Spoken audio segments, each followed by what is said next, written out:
Hey everyone, today we are going to go through the big daddy of standard, and that is Luard. Alright, so we're going to talk about the deck, how to actually play it, some combos, where to put your force markers, some mulligans, all that. But let's start off with the deck. Alright, so first off, grade 3s, we run 4 Drag Heart Luard. This is your main grade 3 ride. This is the thing you want to go all the time. He has 2 effects. The first one is that he gets to retire 2 of your grade 1 rearguards, to draw a card and retire 1 of your opponent's rearguards. So make sure you retire grade 1s, can't be grade 2s, can't be like leftover cards.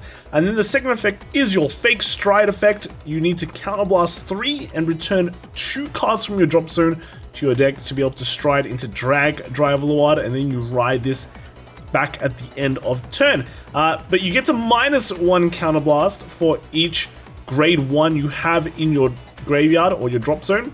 So basically, this is just free. You just need to put back 2 cards, which is actually an advantage in this deck, because you go through your deck so quickly that you can always reuse key cards that you need. And the other thing is that you do get multiple force markers. This card has a force marker. When you ride it, you still get a force marker. Drag Drive has a force marker. So you're getting 3 force markers every turn, pretty much, if you ride. Otherwise, you just get 2. So pretty much, yes, you need 4 of this. It's your staple. We also run 4 Drag Driver Luard. Now, this card is actually pretty good when it comes to standard, because a lot of your non-main grade 3s in standard are absolutely crap. They don't do anything. If you ride that, you're basically losing very, very hard. If you ride Drag Driver, you're not losing as hard because you at least get some nice abilities. The first one is that during your turn, you get 5k for each grade 1 card on your side of the field, grade 1 rearguard on your side of the field. And you have 2 or more grade 3 cards in your soul, all your original crits of all your grade 1 units becomes 2. So it gets power, gives things crit. Unfortunately, it doesn't give itself crit, or it's balanced that way.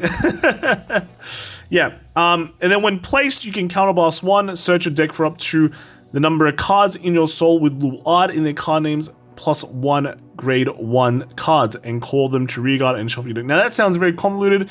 Basically, you search your deck for grade 1 cards equal to the number of Luards in your soul plus 1. Okay? So if you just ride this like this with no Luards in soul, you get to search 1 because there's 0 Luards in your soul. But if there's 3 Luards in your soul, you get to search 4. And that usually just means that you are winning. Alright?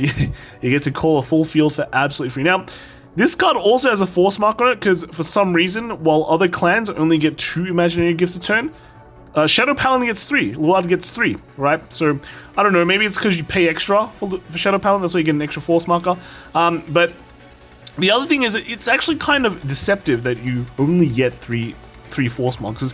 If you think about it, Drag Driver himself gives himself power. He gives himself at least 2.5 force markers worth of power.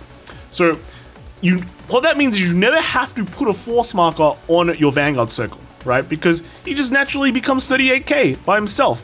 And that's not all, because he gives his rearguard columns crits, like, he gives them, like, basically gives them force 2 as well. So you're getting, like, 1, 2.5, so let's just say 2, 3, and then 2 force 2s, right? So you're getting, like, 5 gifts on your Vanguard circle, from just striding this, right? That's pretty stupid. I don't know, like, it seems dumb.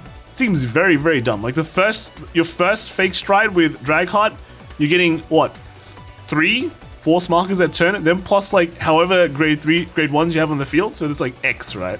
Like 3 plus force markers, right? And then from like your next turn onwards, you're just getting force 2s as well. So I don't know who R&D this. Probably no one. But yeah, that's one of the reasons why this is so good, because it's basically doing what every other clan does, like, out there, right? You can tie, you can draw, you get a full field.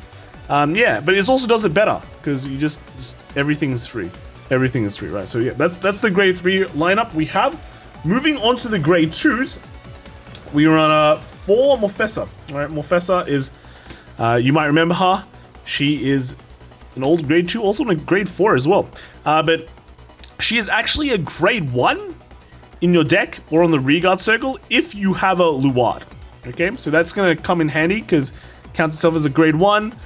Drag Driver gets fat, or 5k fatter. But also, at the end of the battle that it attacked, if you have 4 more regards with original grade 1, so unfortunately doesn't count her, you may counterblast one and retire her, and then call up to 1 grade 1 from your drop zone to regards. So this is like a a force deck with multi-attack. So seems pretty ridiculous, right? So you're compressing, you're drawing, you're retiring. Now you can multi-attack, and your multi-attack is gonna hit like a truck.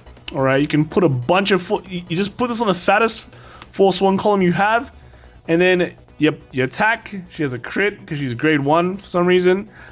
She's hitting for like 50 plus maybe. You pop her, get another grade 1, hit for another 50 with another crit. So you're double dipping, right? Really, really strong. Really stupid as well.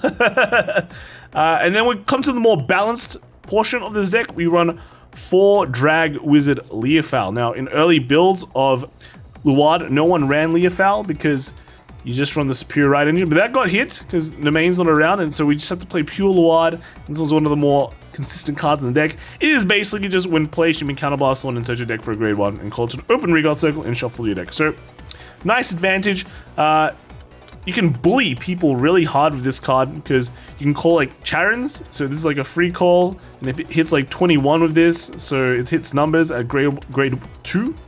So you can really bully hard. Like, the thing is, a lot of decks out there right now, a lot of the stronger decks that aren't Luard are, you've got Night Rose, yeah, you got DI, both protect decks, both don't have your kind of power lines, so you can push really hard and bully them really hard and sit on 10Ks, and they really can't do anything. The other big grade, strong force deck that is in Japan is GC, but that doesn't really have the PR in English, so you kind of don't have to worry about them. So yeah, you have full free reign in bullying people at grade 2. But yeah, that is all the grade 2s we run. The funny thing about Morfessor as well, if you crack open a great hand, and you have a Morfessor in hand, you can actually just multi-attack at grade 2, which is pretty funny. And pretty silly. But yeah, we're only running 8 grade 2s. This is kind of the weakness of this deck, because you don't run like that standard number of grade 2s, like, you know, maybe 10. You're running 8, so there is a chance there for you to miss. All right. But we need all that slots for the amount of grade 1s we're actually running, because we have a lot of good quality grade 1s, starting off with Abyssal Owl. Now, this card is just like a better Blackwing Swordbreaker. I guess you can debate it. It is a 5k, but because we can't run the main in this deck, unlucky, right? If you and your opponents have the same grade, you may pay the cost as Soul Blast 1 instead, and then the cost is actually Counterblast 1 and draw a card when called. So, interesting is also Vanguard and Regard skill, so if you have to ride it, at least you can Counterblast 1 and draw. If you go second though, there is a lot of value here because you basically just get a Soul Blast 1 draw, which is actually pretty good. And you can pretty much, like, one use for this is to Soul Blast out your drag drivers from your soul, because you might start running out of drag drivers, and it's just one way to get it. But overall, it's just a really decent card that always works. And the funny thing is, if you and your opponent on the same grade, you can Soul Blast for free. You can Soul Blast 1 to pay the effect instead. It's funny because Drag Driver, when you stride, is actually just a grade 3 as well. So, I mean, they probably thought of that and just went, yeah, seems good. All right, and then we also run 4 Branwen because missing grade 3 sucks. This at least helps us not miss grade 3, because we also have to fish for our grade 2 as well. We'll have to make sure we don't get stuck at grade 2, and this will help us just get future copies of Drag Hard. Also, it's a 13k. It's basically 13k, so if you want a beater that is like 8k, I guess, you just search it out, hits 13, pretty nice. But if we also want beaters, we run 3 Luels. Now, why is this card important? So, if all your regards, if you have 5 or more grade 1 regards, this unit gets plus 15k. So this hits for 20k, right? If you like to stack your force markers on one side so you can reuse a Morfessor, then you can call these on the other side, right? And this by itself is 20k. If you boost with like a Branwen, right, it's like a 33, that's a nice number. If you want to boost with the Loyals, it's a 40k column. So by themselves, they basically make huge columns so you can stack force markers on the other column.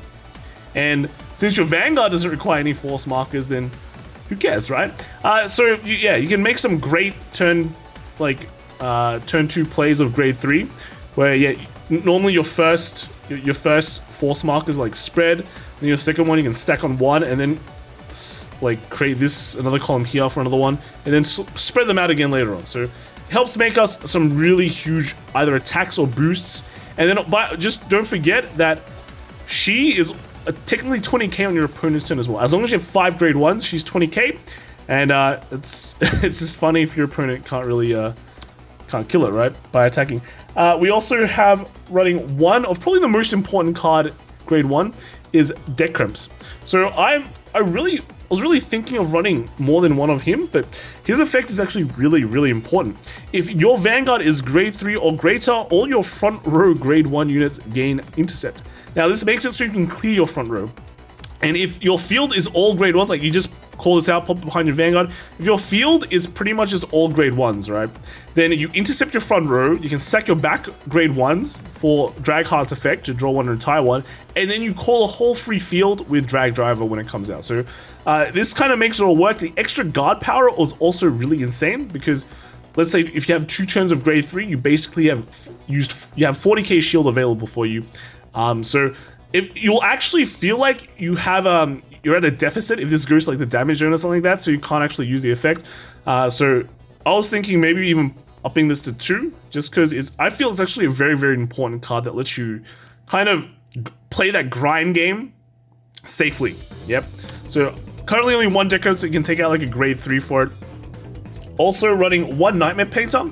This is the soul of the deck, I guess. Every time you need soul because of Sharon's, call this guy out. Gets a free soul. Is it actually a guy? I think it's a guy, yeah. Get a free soul. It actually hits plus 3k as well, so it hits 10k. There is a 5k that soul charges from deck, so you can kind of randomly luck sack into a second grade 3 on your first Luard turn, but this is way more consistent. You get into a situation where your deck is super compressed just from the amount of grade 1s you call, so you can soul charging from your drop zone means that your deck stays compressed and you don't have like an off chance that you draw like a trigger, right?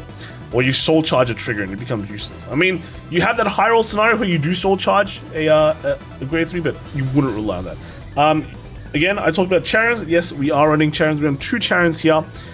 Counter charges pretty much gets 3k, but most importantly, it counter charges. So it basically makes everything free. You can get to a point where you just use 1 CB a turn, or even 0 because your Morphessa could call him out, and then it's just all about do you have soul or not. But lucky you have Painter, so you can painter back stuff, reuse the Painter, etc, kind of thing, right? And then lastly, we have 2 Abyss Routers or Routers. What this card does is that it allows an extra multi-attack when played. So her effect is when placed, you may Soul Blast 1, call a grade 0 from your hand and draw a card. So like when you look at it, you're like, okay, that seems kind of lame. You just call in the early game to call a grade 0, which will be like a trigger, and then you draw a card. Why would you run it? But you can call this guy out from Morphessa, right? So that's the important bit. It allows you to go, instead of 4 attacks, yeah, this is 4, you get 5. Because Morphessa calls Rooter out, you call a trigger. Your trigger gets huge because you get a billion force markers anyway. So that's hitting for huge. This hitting for huge again. Great. Big, huge numbers. One thing you have to remember that Rooter gets the crits, but the 0 that she calls out doesn't. Because only grade 1s get crit 2. So your opponent has to be 5, but that situation usually comes up quite a bit because you get to a point where they heal and they want to just take a crit, they go to 5. Otherwise they're at 4 and they take the Vanguard because the Vanguard hits like a truck as well. Everything hits like a truck, but if you don't get a crit, then you go to 5, and that's kind of like the only way they survive. This, if they do that, then this can come out, punish them, get the extra attack. It feels good, right? So that's all the grade 1s. It's quite a lot of grade 1s. Lastly, our trigger lineup is pretty standard. It is just we got our starter here, 8 crit, 4 draw, and that's pretty much it. Yeah, very standard. Would you run more than 4 draw? You can, but I don't really see the point because you actually compress quite a bit. You can draw a bit as well. You're just overall a very versatile deck because you can just call anything you want for that situation. So the draws kind of just become this useless 5k in your hand, and you also, since you compress a lot, your deck size goes really thin, so getting that draw means that you might actually get into a very dangerous deck out range. So let's have a quick chat about the kind of builds that you can run for Luard as well. It mainly revolves around like what finisher you want to run, and maybe if you don't want to run a finisher at all. In this build, we're featuring Router, but you can run Apocalypse Bat as your other finisher instead. And then you can also run Knees, which is not a finisher, but it's a great consistency tool, because if you just want to, you run low grade 2 counts, this helps you get a Leer foul. So there's people who like that. And there's also Danger Lunge as a finisher. You don't see that as much, but it's kind of like you throw it in and hope you draw it. Why we go with Router? So Router by herself is it's not very dependent on other cards. Apocalypse Bat, you need Apocalypse Bat in your soul. And if you don't have it in your soul, then it doesn't work. If one goes to damage, you have a dead card in your deck. If your Nightmare Painter goes to damage, then you really have no feasible way of putting an Apocalypse Bat into soul. So it's very reliant on the other pieces, and if the other pieces are gone, then there's nothing you can do. And if you want to make sure your pieces aren't gone, that means you run 3 Apocalypse Bat, that means more space is taken. 2 Nightmare Painter, that means more space is taken. Abyss Router just works by herself, right? You have the card, you call it, and it's callable from your drop zone. You call 0, done. It's an easy finisher. The weakness is that the 0 doesn't get a crit. So on situations where your opponent just stays at 4, your 0 just doesn't really do anything. Router doesn't really do anything. While Apocalypse Bat, the bat that it calls, is a grade 1. So that has a crit too, and you can stay on that denying damage game plan. Danger Lunge, I know people put it in just as a throwaway. Gets a crit, you have a lot of grade 3s in your soul naturally. So that will just make a big crit column and win like that. And if you really want to, you can like keep on stacking that column because you get so many force markers. That kind of works too. So that's also a very low investment finisher. But since you're running, that's a grade 3, you kind of have to either cut a grade 3 or you just run 9 grade 3s. You can't really go up to like 10 grade 3. That just makes the ratios a bit really awkward. Next thing is Abyss Router is a 1, so it just fulfills everything that you need. So those are the reasons. Knees, yeah, it's consistency. All right, 8 grade 2s, Knees helps it out. Second effect of Knees, which is just retire. Don't really care. So yeah, Router or Abyss, Apocalypse Bat, both have their advantages and disadvantages, and Danger Lunge as well. It's up to you how you want to change it. And the thing that you probably change is you want to run like another deck ramps. Like the flex slot in this deck is just like the 4th drag driver.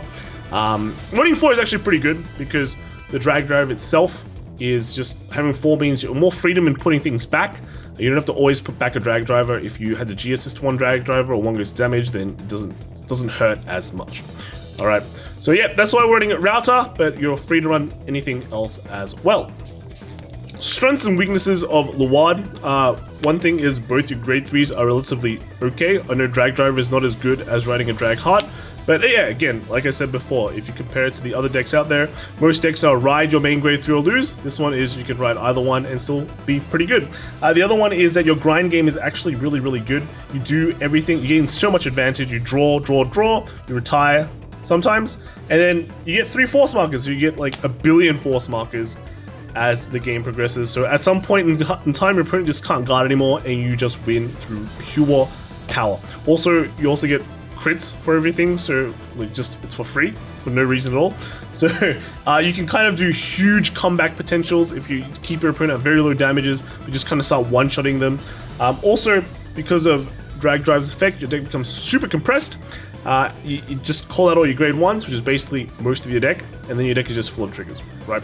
So pretty decent compression. And then you can do, on top of that, you can rush your opponent because you run Leer fouls, and then you don't really care about losing cards because this creates a full field for free anyway. So you can rush early, you can tie, you can draw, basically do everything. You're the jack of trades. You're also the master of basically everything, right? The only thing you don't get is cradle markers, which is maybe an oversight. Weaknesses of the deck. Not many weaknesses. The way that people are beating this deck is they're rushing very quickly before they can kind of outgrind you. They want to beat you before you can start setting up. That is basically the weakness of the deck. The other one is that your grade 2s, you're only 8 grade 2s. 8 grade 2s, you can miss. You can miss. So that's the other. It's kind of the other weakness. Not really many other weaknesses with this deck, to be honest. Oh yeah, again, the other weakness is there's a big reliance on your deck ramps. Right? Let me grab the deck ramps. If deck ramps goes to damage, you just feel bad. Why? Because again, like I've said before, deck crimps enables your ones to more efficiently use all your ones and drag driver's effect, right? You have to wipe the board, then replenish the board, so that's just perfect. Otherwise, you just be playing over things, which is kind of bad. Deck crimps allows you to use those extra grade 1s. They all become 10k shields. 2 turns of grade 3s. You've got 40k shield, right? 40k shield lets you compete with basically a lot of other decks out there. So deck crimps is super, super important, and you can probably find space to run 2 deck crimps because of just how important it is, in my opinion. It just makes the whole deck way stronger. So if you're able to, if you like a deck like Ghidorah that can kind of shut down a deck crimps every turn, that is pretty good, but unfortunately Ghidorah doesn't do anything, so tough luck. Yeah, and the other thing is that even if you just retire the deck crimps as well, then you just get it back that turn, so you have to actively be retiring every single turn to get rid of it. So yeah, that's basically strengths and weaknesses. Let's move on to some combos and force market placements. Okay, so this is kind of like a finisher turn with Router, and this is probably around the 3rd grade 3 turn that you have. Here we have 7 force markers. We've got 3 on this side, 4 on this side. Well, as you progress through the game into the point where you know when you want to slam down a Router, that's when you kind of want to spread the force markers a bit more evenly. So at the beginning you can spread it evenly, like 1 on each side, and then on your second turn you can kind of stack up more on one side, and then at the end you kind of want to spread it out again. But here this is how we can approach using Router. So your opponent's at 4, you go attack with this card first. This Sweels is like 20k plus 3 force markers, a 50k with a crit. He has to guard that. Now this is where you can kind of see how compressed your deck is, right? So if your deck's super compressed, then sure, you can go here, use attack, use the Morfessa, pop it, then you call out your Router,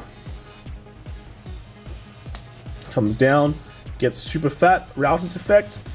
You can call down, let's say, a heal trigger, right here. And we also have the Soul Blast for Router's effect, but it's just kind of hard on this camera, so you use the Router's effect, Soul Blast. Yeah, so you still have, as long as you still have those 2 3s, everything is, well, nearly everything is getting crit. This isn't getting crit, right? So after the attack, bam, you can kind of heal with this again. Another huge attack. This is like 12 plus 4 force markers, right? So 52 with a crit, he's forced to guard. Then you swing in with your Vanguard. This guy is like 46. Oh no, it's not 46, it's 41, because this became a 0. And then your opponent either has to guard this, and then just take this last attack, or hope you don't trigger a crit. Or he just no guards it, and then he goes to 5, and this still hits, right? So that's the idea. If your deck is like super compressed, if you think you're gonna get a crit, that's the perfect way to do it. Otherwise, let's rewind a bit, right? Let's rewind a bit. Let's go back to our Wheels and Morfessa. Here we go. I'm gonna put this guy back, and then here's the Wheels, and then let's put back the Morfessa. Yeah, so here we've swung with the Loyals, and then you go, I want to play this turn slightly more conservatively, alright? I don't know if I'm actually going to trigger or not. I want to play it more conservatively. You can just swing with the Vanguard first, right? And see what he does. If your opponent no guards, sure. It's great, I guess. You crit to win, since he's at 4. If you don't crit, then you go, okay, he's at 5 now. I can swing in with Morfessa, and then call my Router after that, and then call the 0, and I know everything is hitting. But then if he guards this, then you know on this attack you don't have to swing, you don't have to call out the Router because it does absolutely nothing, right? So that's kind of like the more conservative way to look at it. If you want to save hand, if you know you're not triggering, etc., kind of thing. So that's just how the cookie crumbles. Okay, so let's have a quick discussion on force market placement, right? Because this is kind of a thing that's going to come up. You go force 1, you're going to get a lot of markers. Where do you actually put all your markers? So let's say this is your first grade 3, right? We're starting off here. You ride grade 3. You just, one rule is you never put your force marker on your Vanguard, so because you know you're going to drag driver and it's going to become fat. So you put on a reguard, put on a side, pick a side, any side. And then when you stride into drag driver, here's the thing, how many cards are you going to commit this turn, right? If you're going to commit 1, you can technically stack it all onto this, right? So I'm only going to commit one card here. I can stack the other force marker here, and then we can be. Otherwise, I could spread the force marker. I can put the second one here, and then kind of put like a attack of like 2 janky cards, and then at least they're hitting numbers and doing something. If your opponent's at like grade 2, oh cool, this is 20, this is like a 15, sick. Alright, sick, this guy is like 23, nice column. So, generally I like to spread it because I want to do as many attacks as I can. And if I put 2 grade 1s here with like a deck ramps at the back, then I have like great intercept potential and then still put on some pressure. So that's usually what I like to do. Now, let's say it's time for your second, this is turnover. Just pick a side where you want to put the force marker, right? So let's put it here again. Now let's go into our second turn, right? Let's say again, let's go down. So here, when we approach our second turn, we have to think about what we're going to do. So if we ride, let's say we ride again. All right, the ride actually doesn't matter. So here we have to think, right? Take time thinking. I get 2 more force markers this battle phase. What am I going to do this battle phase? So if I go, I want to develop my field. I want to put like two soils here, put on pressure, and then I can put a Morfessa here. I've got the counterblast to do it. Then I can go, okay, let me stack. Let me stack my heart force marker here, and then when I go into driver, I can stack another one because I'm intending to go something like okay, I want to go Zuil's here because she gets fat, so I kind of can put less force markers there, but then I want to really abuse the fact that I have Morfessa, so Morfessa is, well, that's not Morfessa. Morfessa is here, so I get 2 rounds of fat attacks, while this side can be made up with like what, 2 Suils? That's a 50k column, that's pretty insane. It can just be one Suil with like a Charon to countercharge. It's like a 41 column, that's not bad. Even if something like a Abyssal Owl, right, it's like 35. With crit, so that's pretty good. So if I want to go for that play, generally, this is kind of where you want to put on the pressure and start like doing multiple damage. Then yeah, this is what I'm looking for. Otherwise, we go, okay, if this is going to be like a super conservative turn, right? If I'm going to go double Abyssal Owl, then maybe we'll go multiple Abyssal Owls just to draw cards and deny damage or things like that. Then I'll probably spread it again, right? Maybe I'll spread it, I'll go, okay, so on ride, my drag card can go here, and then I'll just keep one a bit fatter than the others. And then at the end of turn, I'm going to be thinking, okay, I can either put an extra one here or spread it. And if I think my next turn is going to be a router turn, he's at high damage, then I will spread it.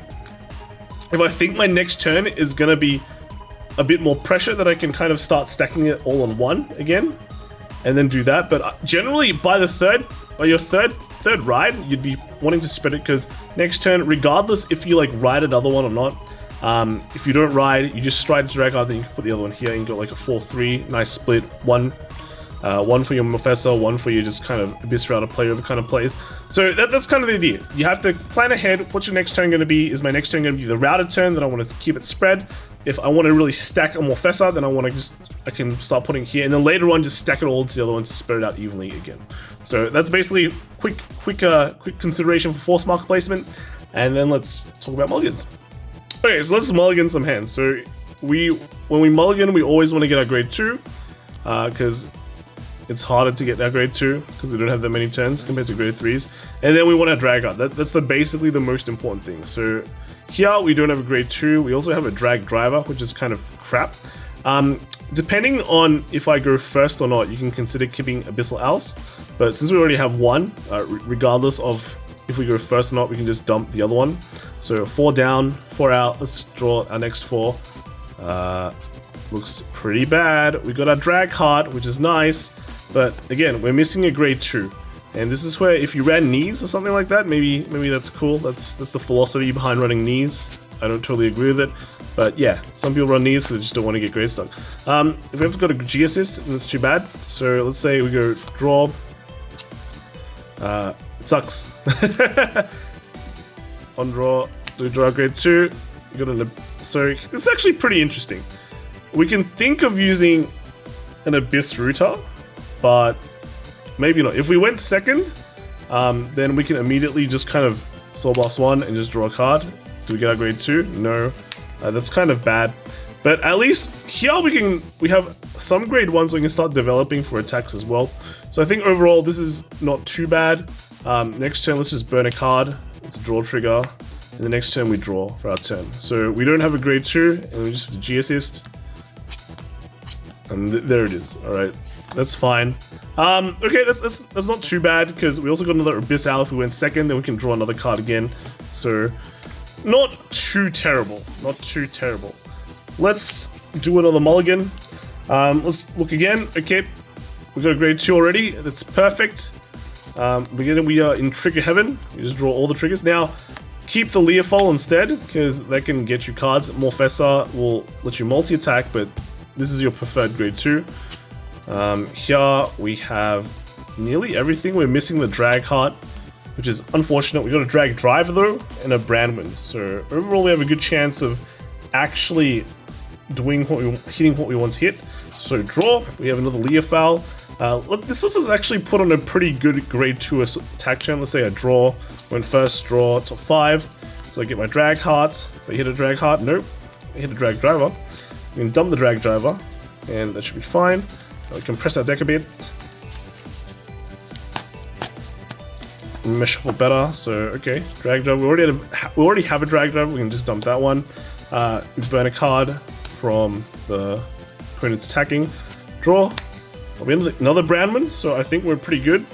We can use this guy, Leofowl. He can with more than one soul. So we can call a Charon, right? Call a Charon here. Let's do that.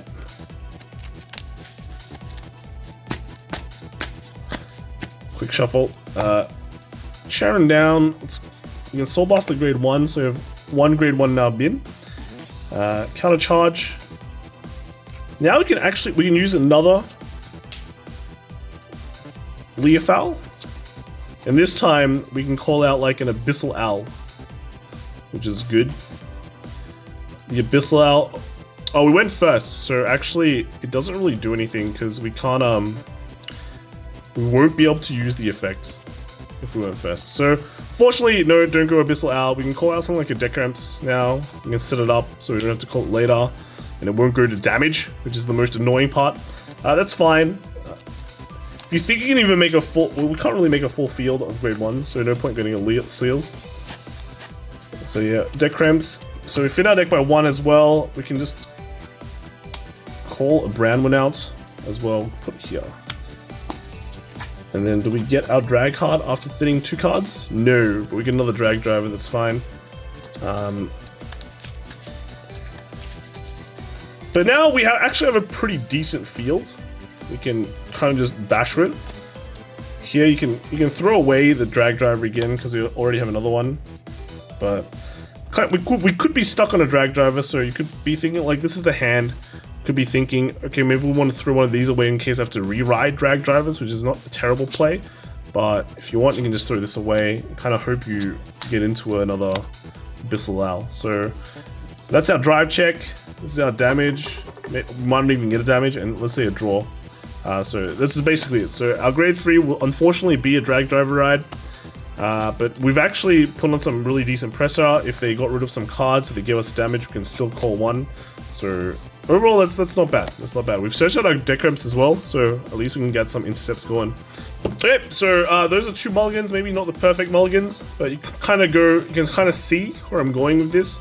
Yeah, so let me know what you guys think. What finisher you want to play? Do you like Router? Do you like Abyssal Bat? Do you just don't care about finishes and want to go for more consistency? Let me know. And let me know if you think this deck will get hit. Alright? So let me know in the comments below if you like this deck profile. Like and subscribe. And I'll see you guys in the next video. Bye.